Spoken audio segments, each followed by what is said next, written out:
Evacuation orders have been rescinded for almost all homes in the Boundary area after catastrophic flooding occurred throughout the downtown core of Grand Forks. Homeowners returning home will notice that their home was assessed by the outside by a rapid damage assessor, and a color-coded piece of paper like this one was left advising homeowners of the next steps. Sure. So people are going to, when they go home, they're going to have seen that their house was tagged with a red code, which means the home is unsafe. With a yellow code, that means the home is safe to occupy, but there are some restrictions on it. For example, they can't use their electrical outlets and appliances and things. Or they're going to get a green code, which says there may be impacts, you may have some water in your basement, but overall, this is a safe place to occupy other than the cleanup portion of things. Even though some homes were given a green card, all homeowners should be mindful of risks, such as mold and electrical damage, and should have their home properly inspected.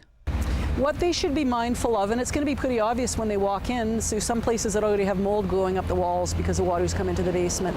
So that has to be dealt with. So there's cleanup kits through the Red Cross. We also, the other thing is if you're on a well, you may want to get your water tested. There's test kits available through Interior Health, both at the Grand Forks Health Centre and the Midway Health Centre. So we encourage people who are on private water systems to have their water tested if they're concerned about that. Another piece is if you did get a yellow tag, get an electrical contractor in to look at things, because you don't want to be using your outlets, you don't want to be using your appliances if they've had water in them. That's a real danger that we want people to be aware of. While the water levels have dropped, the Spring Freshet event is not over yet. And while the evacuation orders have been removed, homeowners are still on evacuation alert.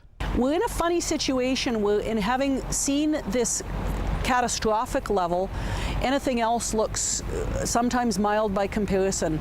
That doesn't mean all the snow is melted. So if the river levels are going down, this morning it was looking, it's like it's dropped down a huge amount, so that's great.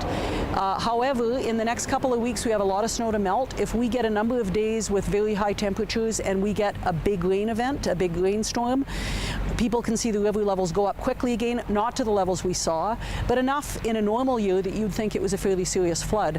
So we're saying to people, does it hurt to keep your sandbags up a couple of weeks? No. So why not? Yeah. Let's keep them in place and wait for this Freshet event to be done. Again, homeowners should see the Red Cross for cleanup kits and reentry packages. And for more information, you can visit rdkb.com.